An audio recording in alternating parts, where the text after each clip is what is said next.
네, 오늘 요한복음 20장 24절부터 31절을 우리가 함께 공독했습니다. 오늘 제목은 의심 많은 도마 제목. 서론으로 좀 몇 가지를 살펴보면 요한복음의 결론은 예수님이 그리스도 되시고 그 안에 모든 하나님의 응답이 있다는 겁니다. 그래서 요한복음이 말하고 있는 성경 말씀은 예수님은 하나님이시고 또 완전한 사람이시다. 그분은 메시아시고 그리스도로 오셨다. 이것을 많은 현장의 이야기를 가지고 우리에게 증거하고 있죠. 요한복음에 나타난 모든 기적들을 우리에게 그 기적을 쫓아가라고 말씀을 주신 게 아니라 예수님께서 메시아이시고 그리스도이심을 알려주는 내용이에요.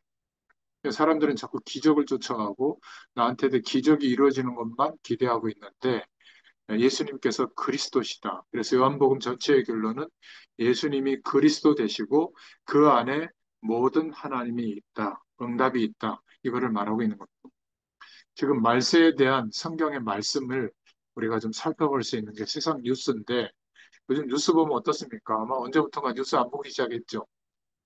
뉴스가 보면 뭐 다막 스트레스 받는 내용들밖에 없고 또 뉴스를 보도하는 방송사나 언론 매체도 그냥 객관적 사실을 말해주면 되는데 다 편향되었고 이쪽 다 하니까 아예 그냥 매일매일 세상이 급변하고 있다는 사실을 더 많이 보게 될 겁니다. 뭐 죽는 사람도 많고요. 저 오늘 이렇게 화면에 이렇게 네이버 화면에 이렇게 탁 떠요. 뉴스 이렇게 기사 보니까 뭐 남자 그 약간 배우도 하고 또 약간 그 패션 거기도 쓰고 했던 그 쿠션 났던 애가 젊은 애 있는데 홍철이? 노홍철? 그 비슷한 애 있어요. 걔 죽었더라고요. 심장마비. 얼마 전에 패션 위크도 가고 저 그 무슨 밥하는 프랑스 프로그램에 같이 뭐 하기도 하고 뭐 그런 친구인데 이름이 갑자기 생각이 나요. 기사에 그렇게 나왔더라고요.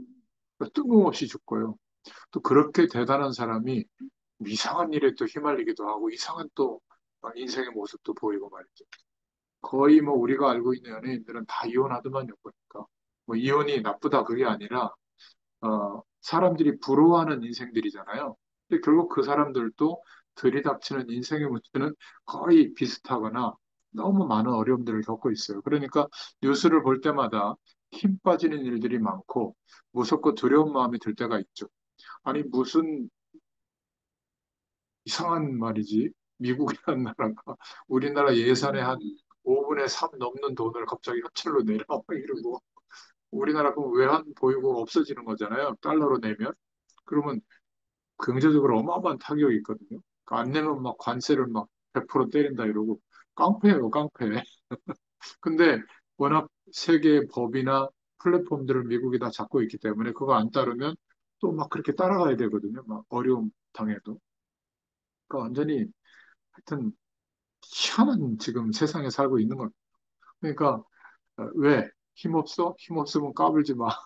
무릎 꿇어. 막 이런 분위기가 세계도 그렇고 국가적으로도 그렇고 개인적으로 살아가는 삶 속에도 그렇고요. 그러니까 정말 하나님을 믿는다는 것이 어떤 것인지 사람들의 마음의 여유가 없으니까 그거는 그냥 좀 여유 있는 사람들이 가서 믿는 거라고 생각하거든요. 그런 어, 뉴스들을 보고 세상 돌아가는 걸 볼 때 지금은 손바닥만한 핸드폰 기기로 다 보다 보니까 정보는 넘쳐나요. 건강에 대해서 모르는 거 없죠. 근데 건강합니까 옛날보다? 그렇지 않아요. 그리고 세상이 돌아가는 거 옛날보다 너무 많이 알고 있거든요. 근데 세상이 올바르게 돌아가니까 더 문제가 많아져요. 왜 그럴까요? 돈 버는 방법 다 알아요. 근데 갈수록 경제적으로 타격은 더 입잖아요. 말씀도요. 유튜브 들어보세요. 모든 목사님들 메시지 저도 올려놨어요. 그러니까 이렇게 말씀이 홍수처럼 쏟아지는데 신기한 거 종교 생활하고 복음을 잘 몰라요. 하나님의 말씀은 능력인데 자꾸 뭘 체험하려고 해요. 영적 현상을 체험하는 게 능력으로 대체돼가지고 능력은 뭐죠? 예수님이 그리스도 되시는 것을 믿는 거예요. 어떤 상황에서도. 그리고 하나님의 나라의 배경 속에 내가 있다는 것을 확인하고 사는 거잖아요. 그리고 열심히 사는데 성경 충만이 나타나야 정상이지. 열심히 살지도 않고 그냥 어디 가서 막 몇 시간 기도해야 되고 막 특별한 메시지를 들어야 되고 이래야만 능력이 나타난다면 그거는 하나님이 보실 때 차별하는 거 아니겠어요?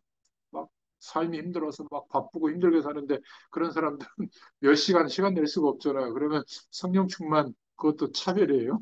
여유 있는 사람만 어, 고상하게 은혜 받고 막 충만 받습니까? 그렇지 않아요. 믿음은 누구에게나 동일한 줄로 믿습니다.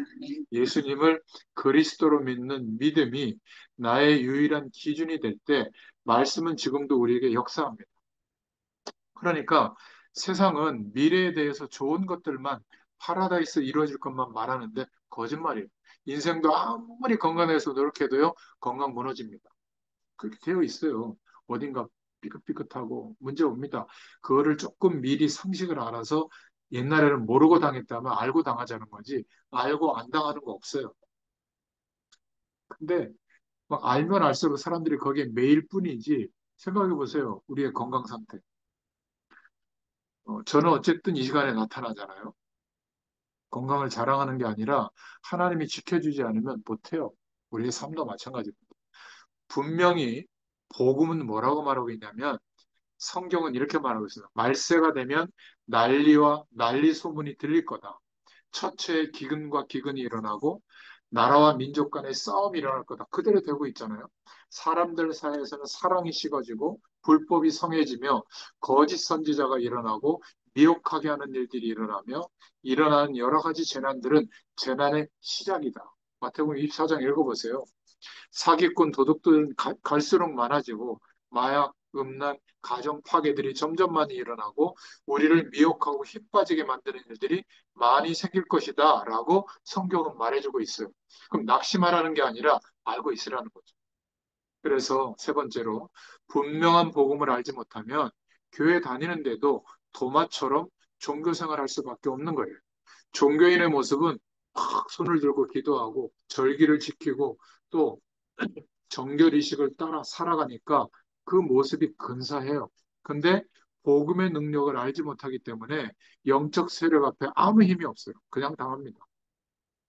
문제에 당하고 사람에 당하고 나의 연약함에 당해요. 그러나 신앙인은 어떻죠? 나는 여전히 문제가 있고 연약하고 부족한데 하나님의 능력을 소유하잖아요. 예수 그리스도의 이름으로. 그렇잖아요? 만물을 복잡해 하는 그 은혜와 능력이 우리에게 임하기 때문에 힘이 있어요. 절대로 저주의 세력에 휘말리지 않습니다. 조금만 주님 바라보면 하나님이 함께하는 축복을 알게 되니까, 그죠? 그래서 종교는 하나님의 우선순위와 소원을 모르고, 모르니까 어떻게 돼요? 자꾸 주변 것들을 쫓아가요. 옷을 똑바로 입어라. 그래도 얼굴을 뜯어 고쳐서라도 좀 깨끗한 얼굴이 돼야 된다. 인격이 훌륭해야 된다. 인사를 잘해야 된다. 목사님 대접을 드려야 된다. 뭐 모든 훈련에 참여해야 된다. 좋은 겁니다. 주변 것들을 아무리 쫓아가도 그리스도를 모르면 아무리 경건해도 종교인일 뿐이에요. 그러니까 기도를 많이 하는 게 나쁜 것도 아니고 선한 일을 많이 하는 게 나쁜 것도 아니고 성경을 막 몇 권씩 쓰잖아요. 요즘 쓰기 막 하더라고요. 그런데도 그리스도를 몰라요. 인격이 훌륭해도 그리스도를 모르면 종교인일 뿐이에요. 종교인이 나쁜 게 아니라 종교인은 결정적인 문제가 올 때 회의감이에요. 내가 이렇게 열심히 했는데 왜 하나님은 나를 이렇게 되는 겁니다. 우리는 어떻게 되죠? 하나님이 허락하신 문제라면 알겠습니다. 제가 이것도 그리스도 붙잡고 견디겠습니다. 이렇게 되거든요. 왜죠? 하나님이 이유가 있겠죠.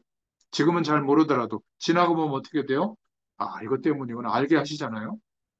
그런데 종교인들의 특징은 결정적 순간에 기회가 왔는데 하나님의 능력을 체험할 기회가 왔는데 거꾸로 이해하는 거죠. 회의와 갈등이 생기고요. 종교인의 특징은 위기를 만났을 때 똑같이 기도하지만 기도하면서 염려와 대책을 같이 세워요. 이게 종교인의 특징입니다.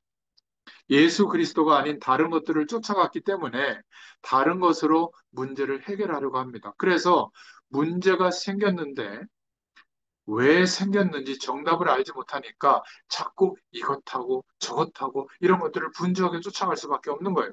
그러니까 신앙이 왔다 갔다 하는 겁니다. 이런 저런 것을 하다가 자기도 모르게 보험 붙잡았던 순간이 있거든요. 그러니까 왜 그런지 모르고 문제가 딱 해결이 되니까 무엇 때문에 해결된지를 모르고 즐겁기도 해서 그렇다. 죄의 종을 잘 섬겨서 그렇다. 막, 그러니까 막 그 내용들이 많아요. 사실은 예수님을 그리스도로 한번 딱 믿었을 때, 오케이, 허가를 해주신 건데, 모르는 겁니다. 그러니까 너무 해야 될 일들이 많아지는 거죠. 쫓아가야 될 일들이. 그래서 그리스도를 모르면 결정적 순간에 하나님이 역사하시는 순간이 왔는데 의심하게 돼요. 도마가 그랬던 겁니다. 예수님의 12제자 속에 포함되어 있었던 도마. 예수님을 따라다니면서 기적을 체험하고 예수님의 사랑을 받았지만 의심이 생겨서 예수님을 믿지 못하겠다. 내가 만져봐야 되겠다. 가장 중요한 예수님의 부활을 믿지 못하겠다고 한 겁니다.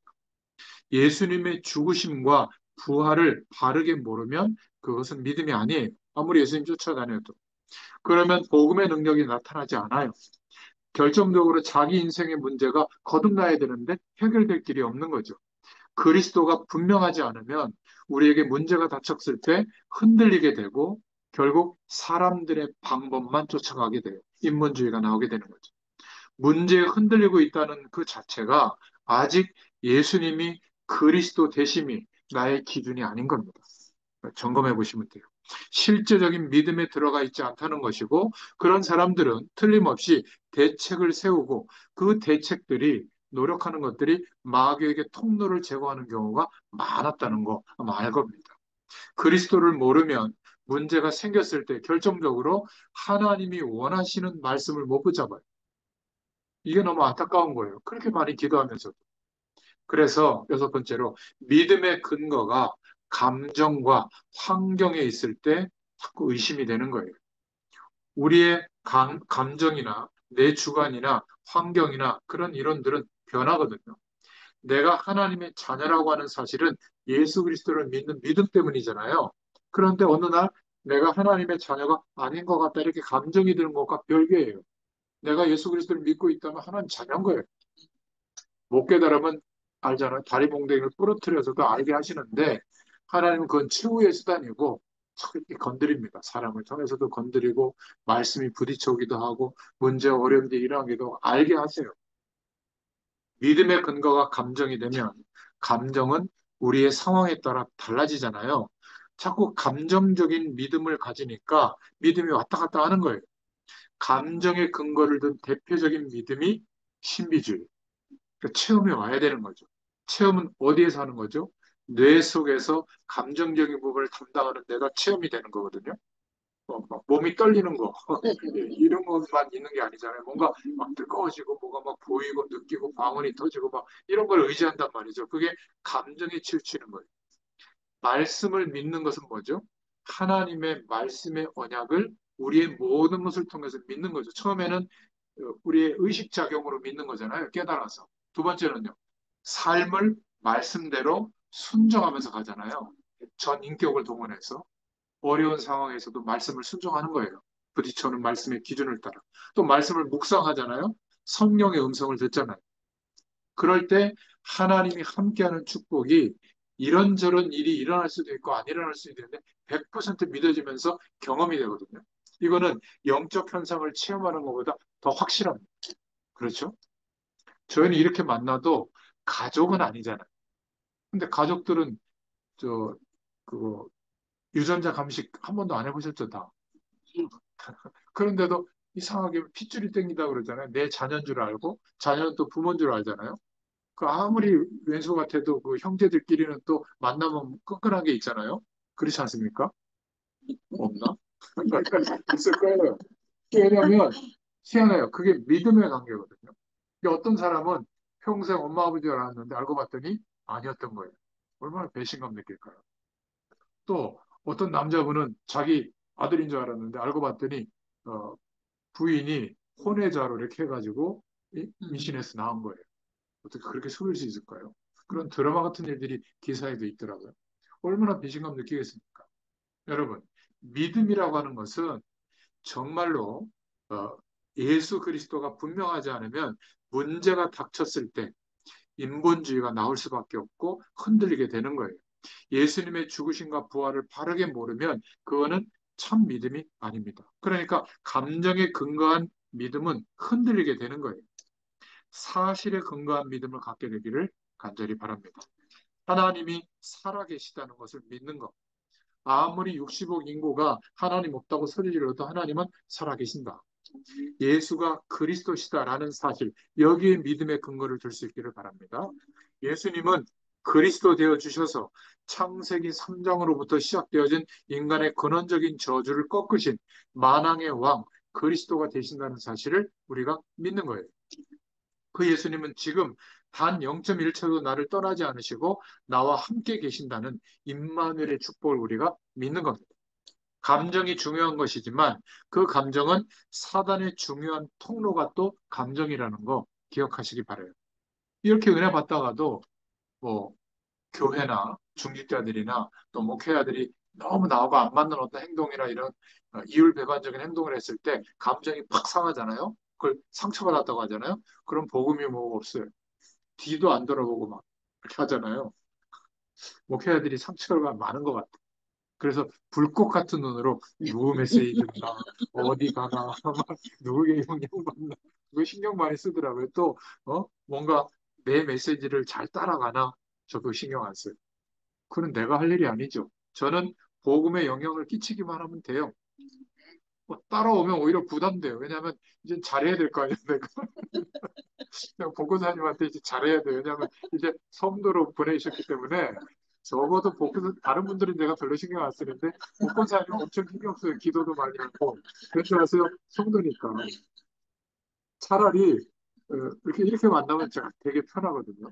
그냥 말씀만 던지면 또 목사님들이 알아서 또 이렇게 다 세워주시잖아요. 근데 이제는 복음사님이 어려워진다. 제출인 것 같고. 그러니까 저거 얼마나 더 아무튼 사실에 근거한 믿음을 갖기를 바랍니다. 그래서 감정이 중요한 것이지만 사단의 중요한 통로가 될 수 있는 것도 감정이다. 내 감정이나 주관적 체험이 성경이 말하고 있는 복음의 사실보다 앞서면 안 돼.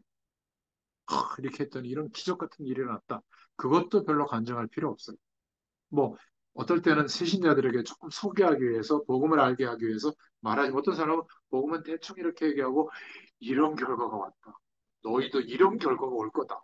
그렇게 소망하고 막 예배드렸는데 그런 결과 안 오면 어떻게 해요? 낙심할 거 아니에요? 이렇게 얘기해 줘야죠. 나는 육신적으로 별로 달라진 게 없는데 이상하게 만족이 없다. 이거는 형언할 수 없는 거다. 앞으로 더 나한테 문제가 와도 흔들리지 않게 되고 있다. 야, 이게 놀랍다. 이건 내 수준이 아니다. 인격은 나가 그렇지 않은데 이상하게 왼수 같은 인간들도 이뻐 보이더라. 저 사람이 나한테 잘한 거 하나도 없다. 사고도 안 했는데 괜찮아지더라. 이게 하나님의 은혜다. 뭔가 이렇게 근원적인 축복을 말해줄 수 있어야 되거든요. 우리는 너무 제가 어저께 한 달에 한 번 목사님들 몇 분 만나는 모임이 있어서 그 종로에 가서 만났거든요. 몰랐어요. 식당 바로 옆이 조개사예요. 아니, 뭔 이렇게 큰 절이었나 가봤더니 조개사더라고요. 이야, 그 지역 완전히 저 처음 가봤거든요. 일대를 완전히 장악해버렸어요. 나중에 한번 가보세요.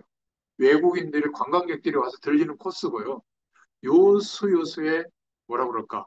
돈이 들어오는 통로를 다 만들어 놓고요. 체험하도록.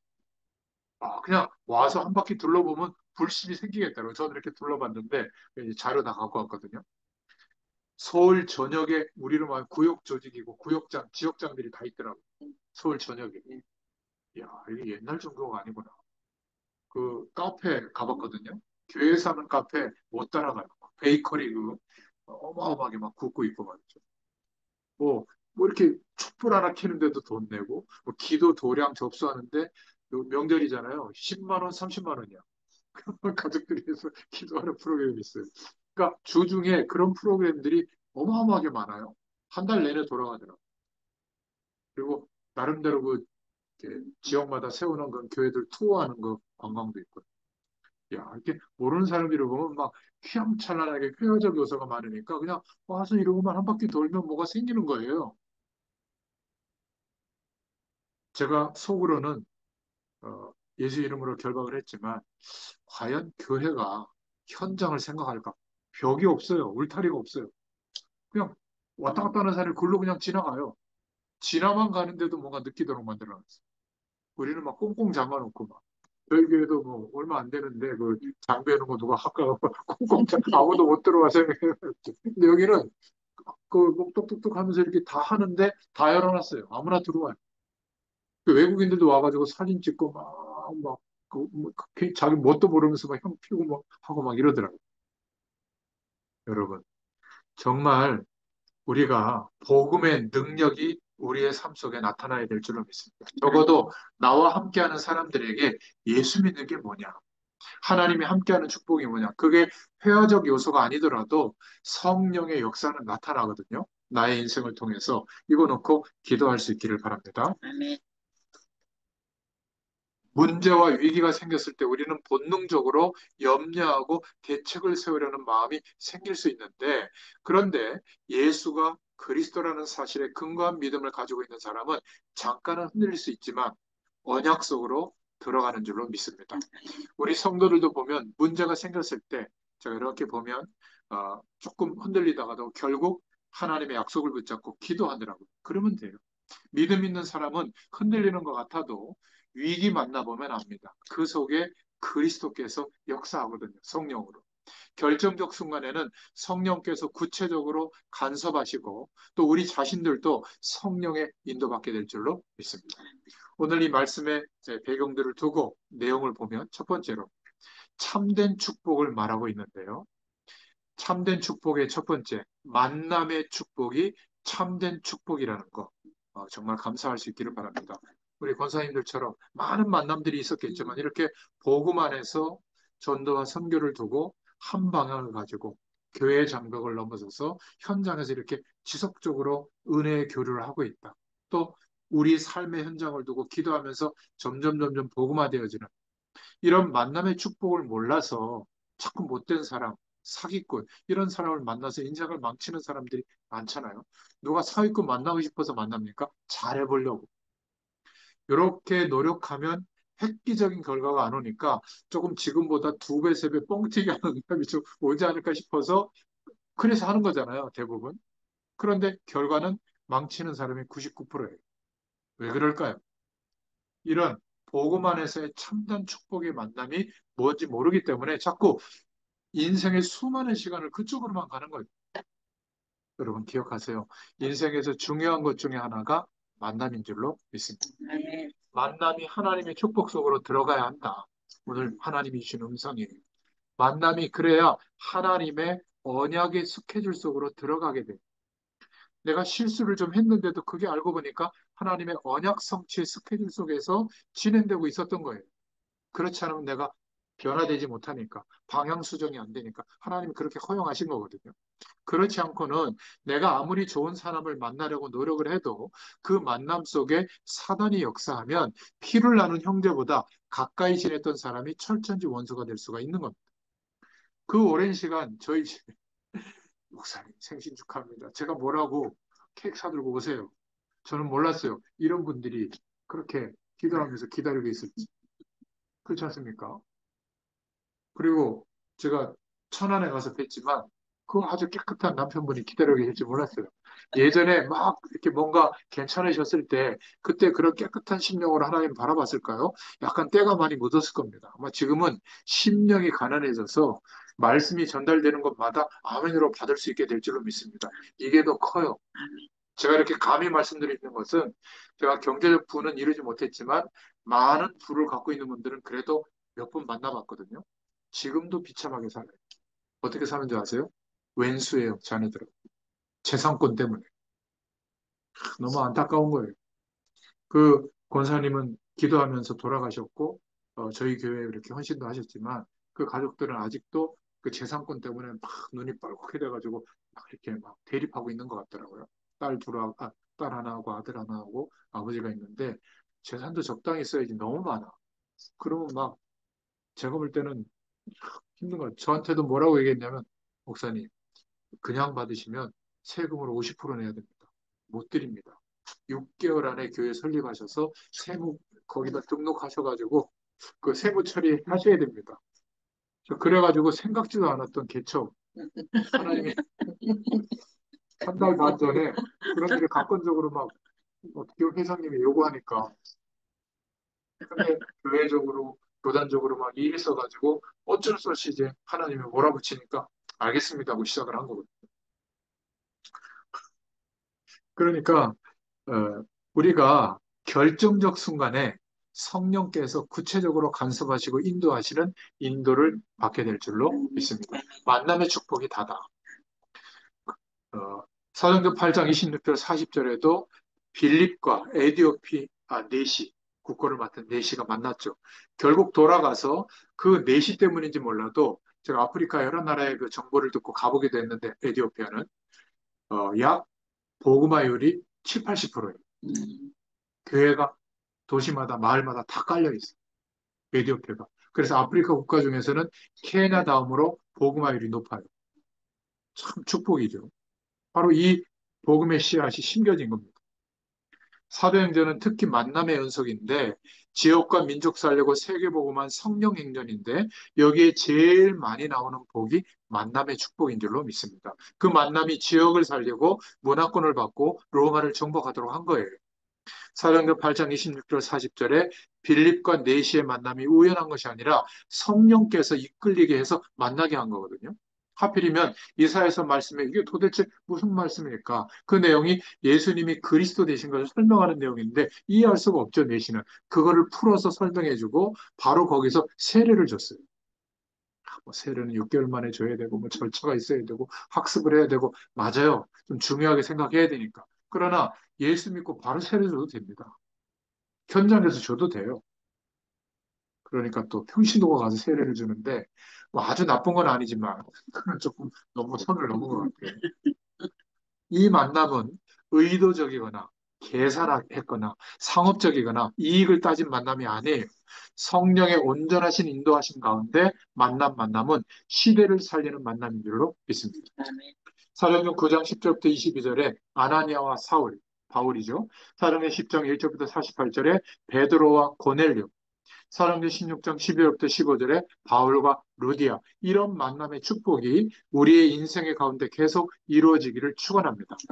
아나니아와 바울의 만남은 세계복음화에 기록될 만남이죠. 그렇죠? 아나니아 이 한 사람이 바울 한 사람을 세웠는데 세계의 지도가 달라졌잖아요. 복음의 지도가. 베드로와 고넬로의 만남, 바울과 루디아의 만남이 얼마든지 우리에게도 일어날 축복인 줄로 믿습니다. 제가 여러분들을 만난 것도 이런 만남인 줄로 저는 확신하고 있어요. 할렐루야. 두 번째 축복이 사도행전 1장 13절 14절에 참된 하나님의 축복 중에 한 가지는 장소의 축복이 있는 겁니다. 마가 다락방에 120문도가 모였는데 예수님의 부활하신 것을 목격한 사람들이 그때 500명이나 있었어요. 대략.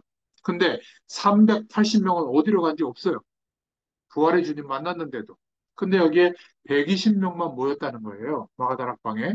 최고의 축복된 자리에 성령이 처음으로 각 사람에게 역사하심이 나타났을 때 공식적으로 오순절에 성령이 강림했거든요.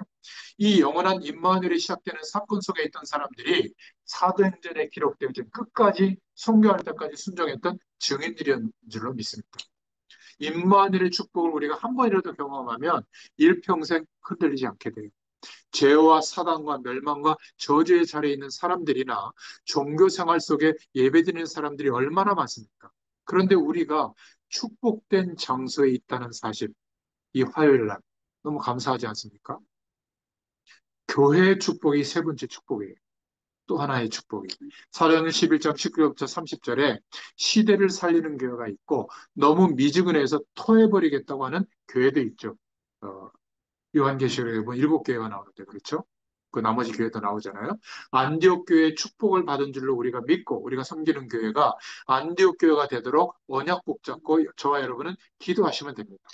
예수님을 그리스도라고 고백하고 세계복음화의 언약 때문에 만난 사람들의 모임, 여기에도 안디옥 교회의 축복이 일어나게 될 줄로 믿습니다. 요한복음 20장 24절에 그런데 도마가 이런 중요한 만남과 약속이 이루어지는 장소에 그 축복을 누리지 못했던 거예요. 24절에 보니까 디두모라는 도마는 예수님이 오셨을 때 함께 있지 않았다라고 말하고 있잖아요. 예수님의 부활 사건과 지상 최대의 사건인데 부활하신 주님이 나타나는 그 자리에 도마가 빠져 있던 거예요. 참 희한하죠. 12제자인데. 정말 중요한 자리, 너무나 중요한 부활의 주님이 오셔서 중요한 말씀이 선포되는 자리인데 너무 중요한 응답이 되어지고 현장의 사실들이 보여지는 중요한 자리에 가만히 보면 꼭 빠지는 사람이 있어요. 여러분 교회에서도 한번 보세요. 이상해요. 꼭 빠져요. 약속한 것도 아닌데.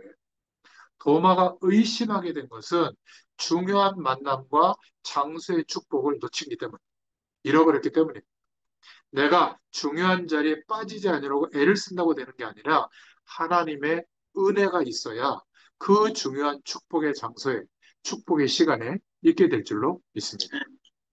우리의 중심과 방향과 우선순위가 되어 있는 사람은 나도 모르게 실수라도 중요한 자리에 가게 되는 거예요. 사실은 제가 실수죠.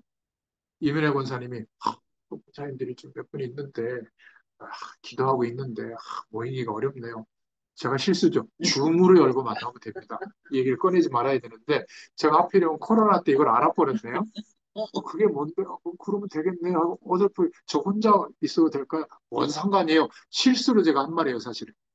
무슨 혼자 있는 데 가서 말씀 전합니까? 좀 쑥스럽고 부끄럽기도 하고 그리고 얼굴 혼자 일대일로 보면 얼마나 좀 그런지 아세요? 제가 부끄러움이 좀 있거든요. 안 그런 것 같아도. 근데 실수한 거예요, 어떤 면에서는. 객관적이지 않잖아요. 근데 실수해서라도 이 중요한 자리에 가게 되는 거예요. 제가 지금 가는 게 그렇거든요. 의정부가 웬 말이에요. 1시간 반, 2시간 막히면 그렇거든요. 실수로 간 거예요. 제가 간다고 하지 말아야 했는데, 거리 상관없다고. 왜 상관없어요?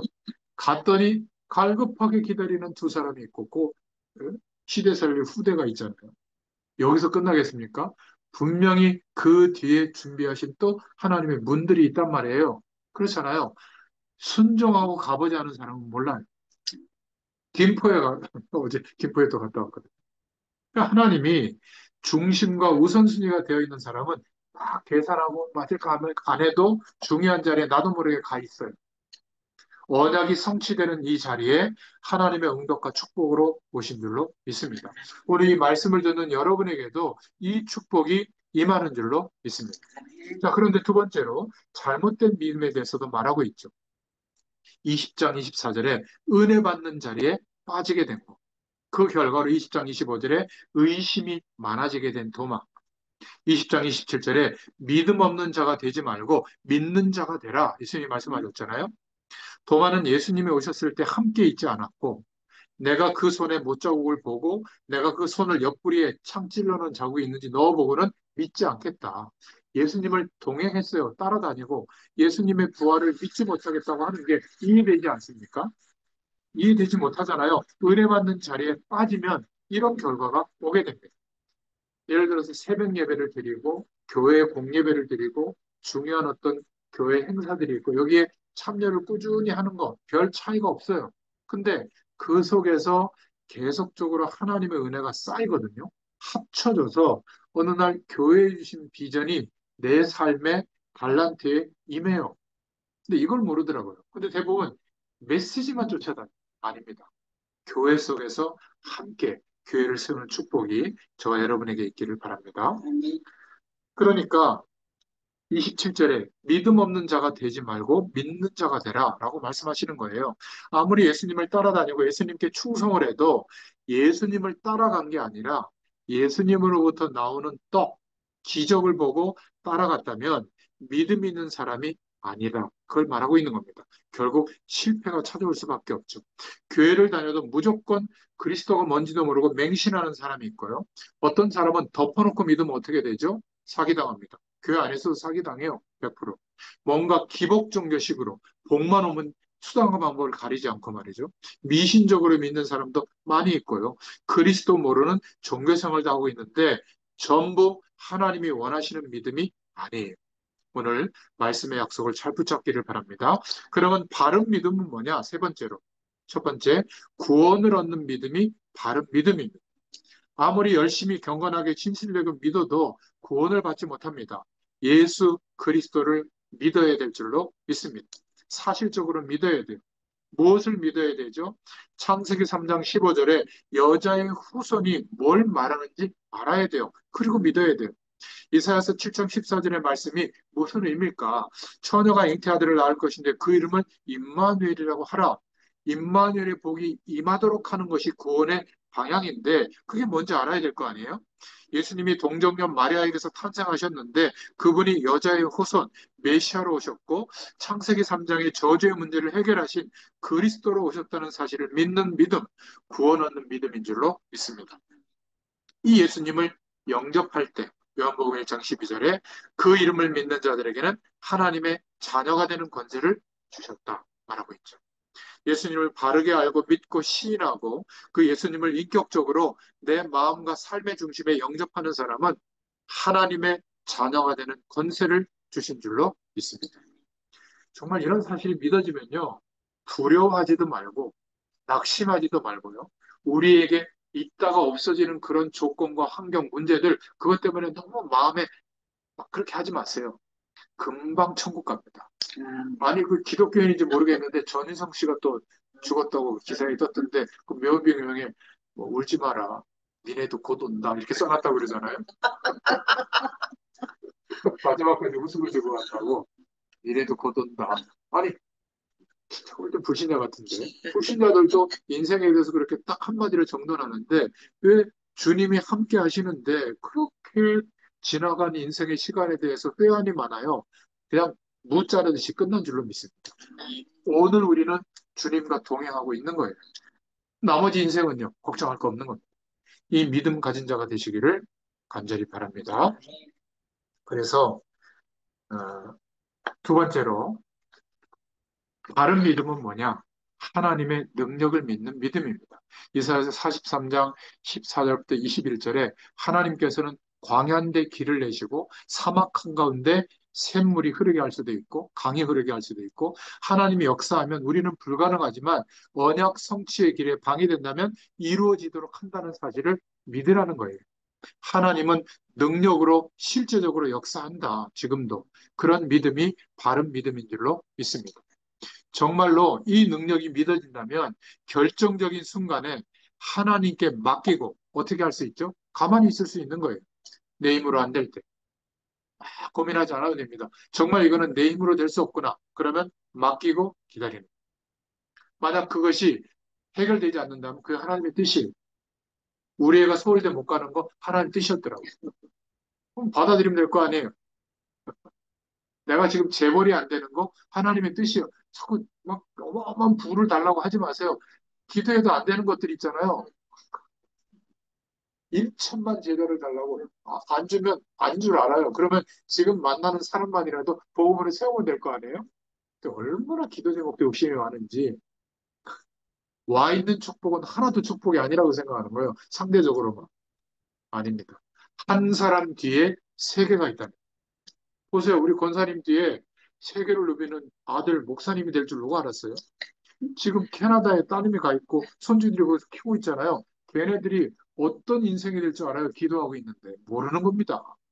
또 그들을 통해서 어떤 일이 벌어질 줄 알아요. 지금은 우리가 볼 때 믿음도 없고 막 예배도 안 드리는 것 같고 뭐 이런 애들 같은 우리 후대들이 우리에게 복음을 줬잖아요. 천국 배경을 경험시켜 주셨잖아요. 왜일까요? 우리 때문인 줄 아세요? 우리 후대들 때문인 줄로 믿습니다. 걱정하지 마세요.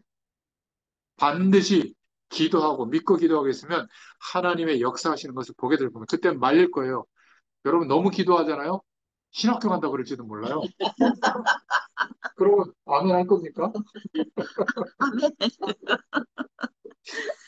그것도 막 선교사 나간다고 그럴지 몰라요. 저 막 순교하는 나라에. 그래도 아멘 할 거예요? 못 할 거요? 지금 믿음 회복교회 해달라고 했는데 그 기도대로 믿음이 회복되어져 가지고 저 아프리카 저 모슬렘 지역에 가겠습니다, 엄마. 어? 네, 유언장 쓸 테니까 이거 가지고 하나님께 기도해서 그럼 간다. 박수 칠 부모가 있을까요? 그렇게 믿음 회복시켜달라고 기도하는데 기도 제목 보거든요. 진짜 믿고 기도하거든요. 그럼 어떻게 하실래요?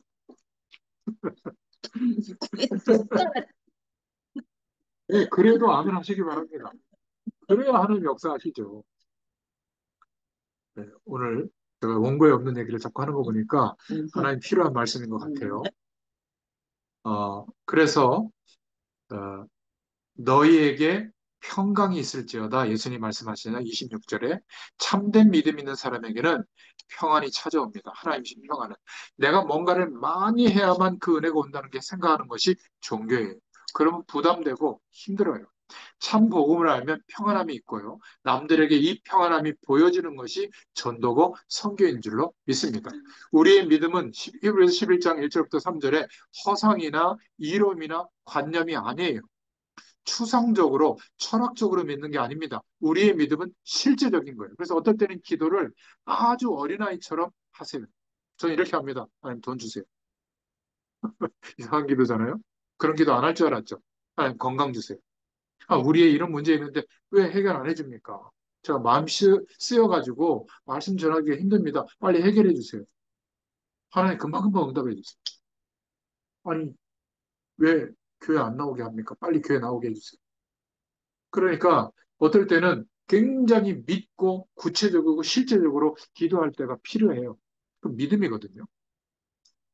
눈에 보이지 않는 영적 사실들이 배후에 역사하면서 눈에 보이는 현상이 나타나는 거예요. 그러니까 이거는 사단의 역사다. 그러면 예수 이름으로 결박하라니까요. 떠나라. 눈에 보이지 않는 영적 뿌리를 보지 못해서 실패하는 겁니다. 실상을 보는 게 믿음인 줄로 믿습니다. 현실만 보지 마세요. 과거에서 구원 속으로 옮겨주셨잖아요. 이제는 우리의 미래도 볼 수 있어야 돼요. 단 한 사람이라도 제자를 남겨놓고 하나님 앞에 쓰겠다. 지금 당장 열매를 보는 게 아니라 우리가 말씀과 복음의 뿌리가 제대로 내려져 있는지 좋은 포도나무에 붙어 있는지 봐야 돼요. 그렇죠?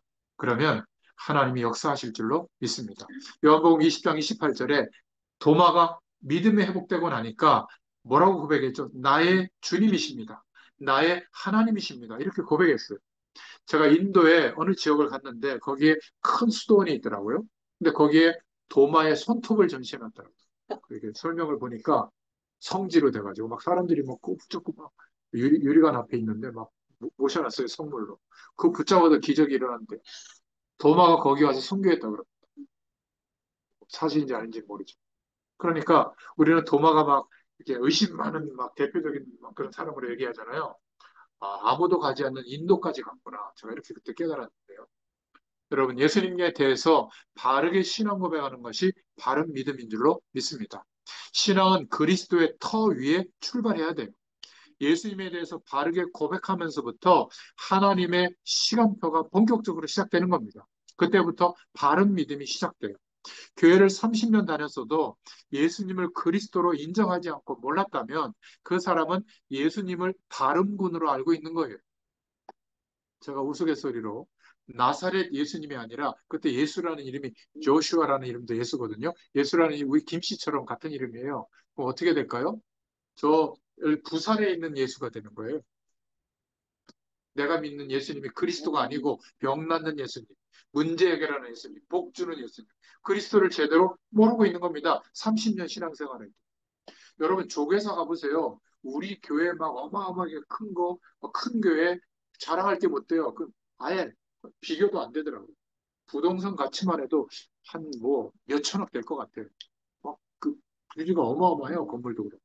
근데 더 신기한 거 건물, 불상 다 국가 기록물들이에요. 천연기념물이 아니라 그건 뭐라고 그러죠? 그, 국보예요. 국보고 보물이에요. 그러니까 거기에 관리 비용이 국가에서 나와요. 참, 머리들을 얼마나 쓰겠어. 이중삼중으로. 부르려면 국가에서 다 새로 세워줘. 단청 이렇게 바꾸는 거 국가에서 다 해줘요. 뛰어나지 않습니까? 이들이 갖고 있는 사찰과 산, 그 소유가 어마어마하거든요. 아마 몇 조 될 겁니다. 통일교 뭐 어마어마하다 하지만 이 절이요 완전히 지금 끼었다니까. 제가 더 놀란 거 뭔지 아세요? 우리 그 음식점이나 뭐 커피 사러 간데 보면 카드 딱 넣고 계산하잖아요. 그게 있어요. 불전함이에요. 사이버 불전함 해가지고 거기다 카드 꽂고 이제 금액 넣고 보내는 거예요. 그게 그 이렇게 전화하는 앞에 이렇게 두 개나 있더라고요. 우리는 돈 바꿔서 그래도 10,000원짜리 하고 이러는데 그 카드 꽂고 그냥 보내도록 돼 있더라고요. 그것도 비자 카드 환영 써 있어요. 네, 외국인도 와서 하라고. 영어로 다 돼 있어. 옆에 이렇게. 야, 글로벌화 돼 있구나. 안 나가도 그 소문 듣고 한국에 무조건 거기다 오는 거예요. 특히 서울에 오는 사람들. 다 코스더라고요, 코스. 우리는 현장에서 어떤 면에서는 현장적으로 지고 있는 게 아닌가. 생각할 필요가 있습니다. 여러분, 그래서 기억하셔야 됩니다. 성경의 기록 목적은 다른 게 아니라 구원과 전도인 줄로 믿습니다. 예수께서 하나님의 아들이심을 믿게 하려고 이 말씀을 기록했다. 믿고 그 이름을 힘입어서 영생, 영원한 생명을 얻게 하려 합니다. 왜 그렇죠? 영생을 얻어야 하나님을 만날 수 있잖아요. 생명을 얻어야. 그래야 영원한 하나님의 나라의 축복을 누릴 수가 있잖아요. 영생을 얻지 못하면 아무리 교회 다녀도 하나님의 나라의 축복은 모르니까 주로 비는 내용이 복 달라고 하는 거예요. 본문 31절에 예수께서 하나님의 아들 그리스도의 이름을 믿게 하는 것이 성경의 기록 목적입니다. 그래서 성경의 주제는 요한복음 5장 39절에 너희에게 영생이 있는 것과 하나님의 아들을 믿는 자에게 영생이 있는 것을 알게 하려 합니다. 예수가 그리스도이심을 믿고 그 믿는 자에게 영생이 있음을 알게 하려는 것이 성경의 기록 목적이에요. 그리스도와 구원이 성경의 주제입니다. 누가복음 24장 27절, 44절에도 구약의 주제가 예수 그리스도다.